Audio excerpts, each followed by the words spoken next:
சீமான் இருக்காருல்ல, அவர் அன்னைக்கு விக்கிரவாண்டி மாநாட்டுக்கு முன்னாடி என் தம்பியை நான் தான் வர சொன்னேன், என் தம்பிக்கு நான் ஆதரவு தெரிவிப்பேங்கிறாரு.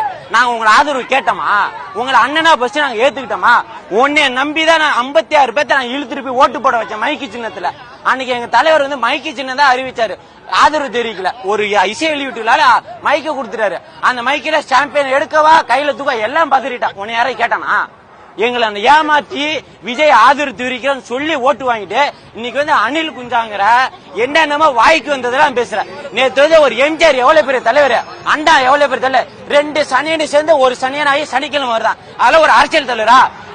நாங்க அண்ணன் தம்பி போன 2 நாளைக்கு முன்னாடியே பேட்டி கொடுக்கிறாரு. என்ன சொல்றாருன்னா, அண்ணன் தம்பிக்குள்ள பிரச்சனை உண்டாக்குறீங்கன்னு கேக்குறாரு. அப்ப என்ன சொல்றாரு, நாங்க தம்பியை எதிர்க்கல, கொள்கையை திருத்த சொல்லிக்கிறேன். அப்படியே நீ கட்சி ஆரம்பிச்சா, விஜய் எதிர்க்கவா நீ கட்சி ஆரம்பிச்சா?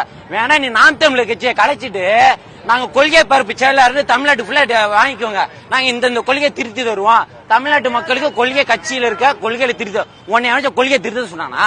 அன்னைக்கு திராவிடத்துக்கும் தமிழருக்கான போர், இன்னைக்கு ரசிகர்களுக்கும் கொள்கை கூட்ட தான் போற. நீ எங்க இருந்து வந்த? எத்தனை படம் டைரக்ட் பண்ணிருக்க? எத்தனை படத்துல நடிச்சிருக்க? உன்னை வர நடிகர் சித்தரிக்கிறோமா? இல்ல நாங்க உங்களை பத்தி எதுவும் பேசுறோமா? போற பக்கத்துல அணில் அவ எங்க பேச்சாரு, அடுத்த எல்லாம் மைக்க எடுத்து பேசுற.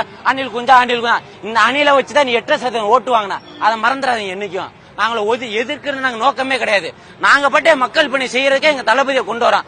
உனக்கு ஓட்டு வருதா வரலையா, உனக்கான மக்கள் பணி இருக்குல்ல, நீ அதை பத்தி பேச வேண்டியதான். எதுக்கு தளபதியை பத்தி பேசணும்?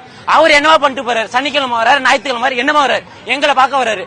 நாங்க இளைஞர் படை இருக்கோம் அவருக்கு பின்னாடி, நாங்க தான் அவருக்கு ஓட்டு போட போறோம், நாங்க தான் ஜெயிக்க வைக்க போறோம். உனக்கு என்ன பிரச்சனை? உனி உங்க மக்களை தட்டிட்டு போன ஒரு இது வரைக்கும் நாங்க விக்கிரவாண்டி மதுரை மாநாட்டுக்குல 100 கேபினாச்சும் போட்டுருப்பாங்க. ஒரு கேபின்ல 5000 பேர் தான். இது வரைக்கும் நாம் தமிழர் கட்சி கூட்டம் சேர்ந்திருக்கா? ஒரு கூட்டம் மட்டும் 5000 பேருக்கு மேல கூட்டம் வராதுன்னா அவர் 36 லட்சம் ஓட்டுங்கிறாரு. நாங்க வெறும் ஒரு மாநாட்டுக்கு இத்தனை லட்சம் பேர் கூடியிருக்கான். எத்தனை லட்சம் பேர் ஓட்டு வருவான்?